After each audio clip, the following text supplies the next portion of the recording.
Vai tu zināji, ka jau pēc dažām dienām sāksies dalīt 3. līgas futbola čempionāts? Tanī šogad piedalās arī mūsu Babītes SK komanda. Iesim uz laukumu un noskaidrosim, kāpēc līdzjutējiem vajadzētu nākt un atbalstīt mūsu puišus.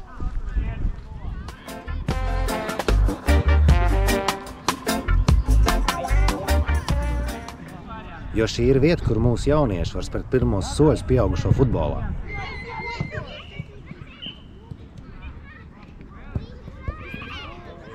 Jo futbols ir emocijas.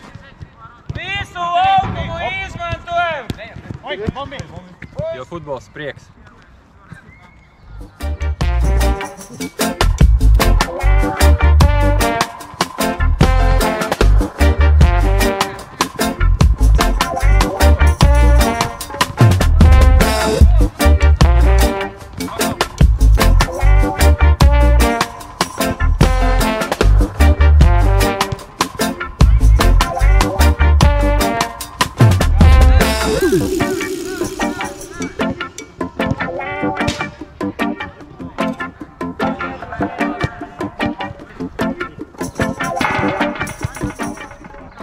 Vienreiz mēs jau uzvarējām nākotnes līgu. Varam atkārtot.